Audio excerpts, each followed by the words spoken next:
Some people say for there to be true balance, there must be some lightness in the dark and some darkness in the light.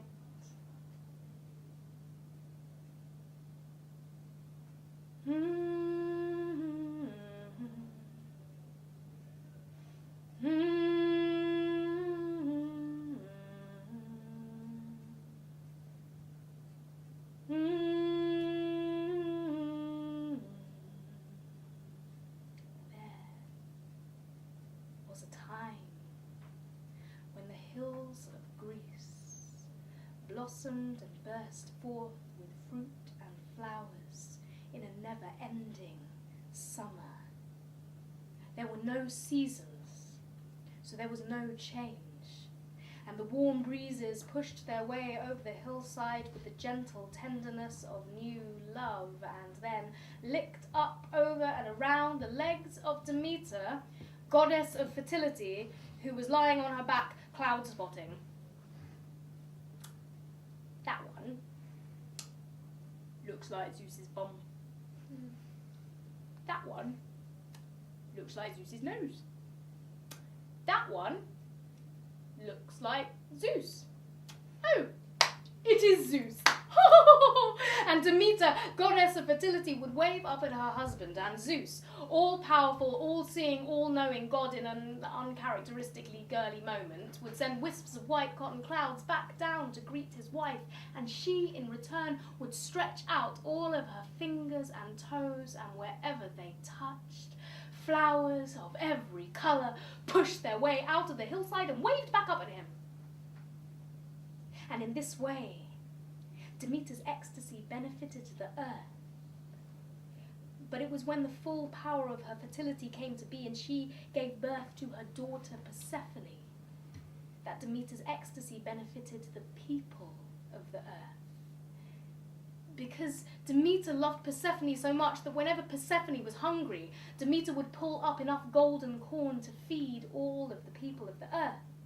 And whenever Persephone was hot, Demeter would twist up enough curling olive groves to shelter all of the people of the earth, and when Persephone was tired, the scent of Demeter's flowers would drift from orange to pink to darkening hillsides like a lullaby. And Zeus watched over Demeter, who watched over Persephone, who slept dreaming of nothing but fruit and flowers and the people. They sang to their children with the same certainty because there were no seasons and there was no change.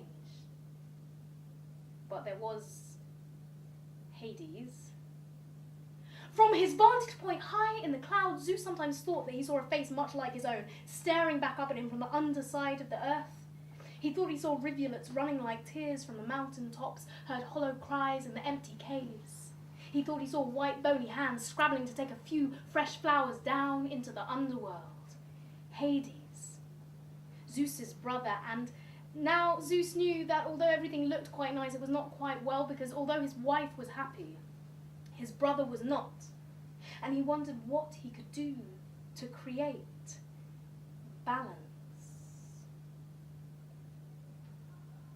If you've spent quite a long time living under the earth, it takes a while for your eyes to adjust to the light, and that was the problem for Hades when he looked out of a crevice in the hillside and tried to work out what on earth it was that was running from left to right, from left to right, and then it stopped and he saw it was the face, the arms, the breasts, the belly, the hips, the feet of Persephone, now a young woman out on the hillside picking flowers, and how much did he want to be one of those flowers, even though she was ripping all of the petals apart, because he looked up at what Demeter had given to him.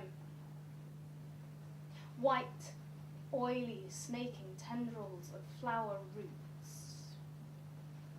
He looked out at Persephone, took hold of one root, and waited.